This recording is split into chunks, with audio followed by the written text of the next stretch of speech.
The rain fell in slow, steady sheets, turning the marble steps of the cathedral slick and gray. Black umbrellas filled the courtyard, shielding the city's most powerful faces. Bankers, politicians, executives gathered to say goodbye to one of the richest men in the country, Victor Langston. Inside the cathedral, the air smelled of polished wood and white lilies. At the front stood a closed mahogany casket, gleaming under soft golden lights.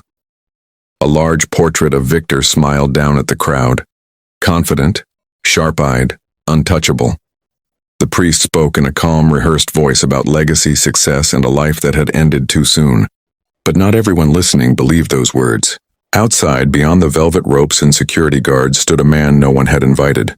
His name was Elias, a garbage collector in a faded orange jacket, rain soaking through his sleeves. His hands were rough, his boots worn thin, but his eyes were fixed on the cathedral doors with unsettling intensity.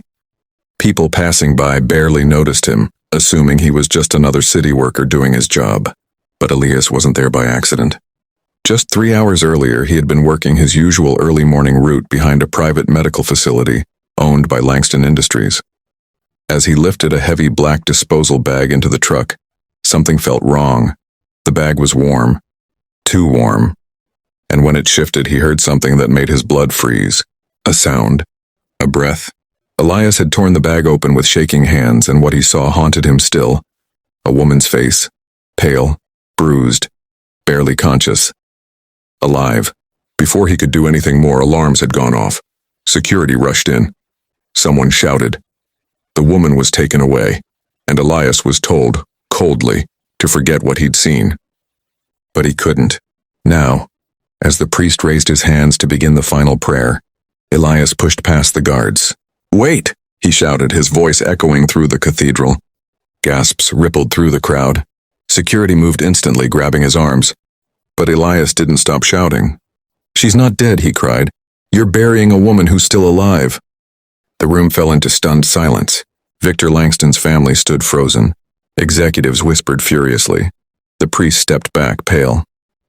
And for the first time that day, doubt crept into the room, because Elias wasn't bluffing, and what he was about to reveal would shatter everything they thought they knew.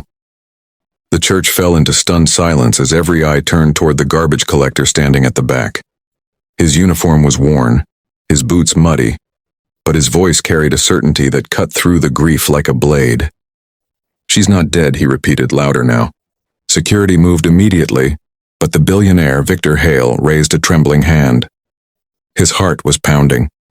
Something in the man's eyes stopped him. It wasn't madness, it was fear and urgency. "Let him speak," Victor said hoarsely. The man stepped forward, swallowing hard. "My name is Samuel. I work the sanitation route near St. Agnes Hospital.